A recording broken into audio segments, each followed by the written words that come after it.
Details చూస్తే ఢిల్లీలోని ఎర్రకోట బాంబు బ్లాస్ట్పై సంచలన ప్రకటన చేసింది ఐక్యరాజ్య సమితి భద్రతా మండలి.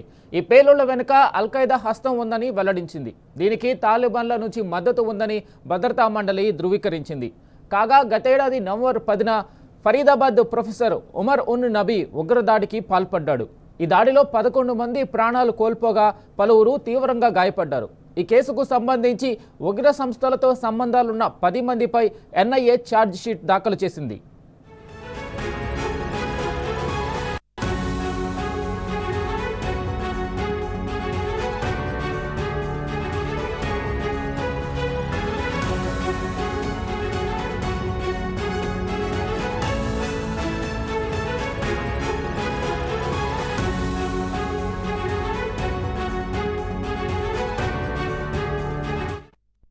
దీనిపై పూర్తి అప్డేట్ మా ఢిల్లీ ప్రతినిధి సురేష్ అందిస్తారు. సురేష్, చెప్పండి, ఎర్రకోటపై బాంబు పేలుళ్ల వెనుక అల్ఖైదా హస్తం ఉందని ఐక్యరాజ్య సమితి వెల్లడించింది. దీనికి సంబంధించి డీటెయిల్స్ ఏంటి?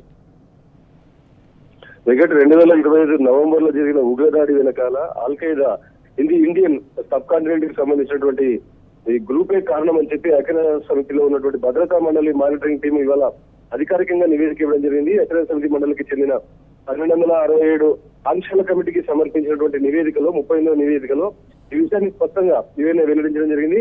అల్ఖైదా అలాగే ISIL తో పాటు ఉన్నటువంటి అనుబంధ ఉగ్రవాద సంస్థలే ఈ కార్యకలాపాలకు పాల్పడినట్టుగా ఈ దక్షిణాసియాలో ఉన్నటువంటి AQIS అల్ఖైదాకు సంబంధించినటువంటి సబ్ కాంటినెంట్ ఈ ఆందోళన ఈ ఘటనకు చోటు చేసుకుని చెప్పి ఆందోళన వ్యక్తం జరిగింది. నివేదిక ప్రకారం వికేంద్రీకృతమైనటువంటి సెల్ఫ్ రూపంలో కొన్ని కార్యకలాపాలు నిర్వహిస్తూ ఈ అల్ఖైదా ఈ సంఘటనకు పాల్పడిన విషయాన్ని చెప్పడం జరిగింది. ఈ ఘటనలో జరిగినటువంటి వారిని విషయాన్ని కొందరు మరణించారు, కొందరు గాయపడ్డారు. ఈ విషయాన్ని కూడా స్పష్టం చేస్తూ రిపోర్ట్ ను అందజేయడం జరిగింది. దీన్ని ఆన్లైన్ ద్వారా ఆ దాడులకు సంబంధించినటువంటి సమాచారాన్ని, ఆయుధాల వినియోగానికి సంబంధించినటువంటి మెటీరియల్ ను వ్యాప్తి చేయడం అనే విషయాలపైన, దాంతోపాటు నెట్వర్క్ లో ఉన్నటువంటి వారందరినీ మద్దతు కూడగట్టుకునే విషయంలో ఈ నివేదికలో స్పష్టంగా ఆందోళన వ్యక్తం చేస్తూ తెలపడం జరిగింది. ముఖ్యంగా ఆఫ్ఘనిస్తాన్, పాకిస్తాన్, బంగ్లాదేశ్ లో జరిగినటువంటి పరిణామాలు ఈ దక్షిణాసియాకి సంబంధించినటువంటి భద్రతకు సవాళ్లుగా మారిన విషయాన్ని కూడా ఈ ఐక్యరాజ్య సమితి మానిటరింగ్ టీము ఇవాళ స్పష్టంగా పేర్కొనడం జరిగింది.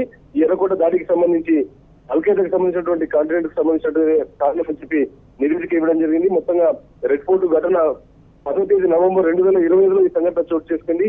కార్లో వెళ్తున్నప్పుడు పేలుడు పదార్థాలు పేలడం కారణంగా ఐఐటికి సంబంధించి పోలీసులు గుర్తించడం జరిగింది. ఒక హ్యుండై i10 కార్లో వెళ్తున్నప్పుడు ఈ సంఘటన చోటు చేసుకుంది. ఇప్పటికే ఈ విషయం పైన ప్రధాన నిందితుడైనటువంటి డాక్టర్ ఉమర్ ఉన్ నబీని పేలుడు పదార్థాల కార్లో వెళ్తున్నట్టు చనిపోయిన వారి విషయం పైన గుర్తించడం జరిగింది. Venkat, right Suresh, thank you.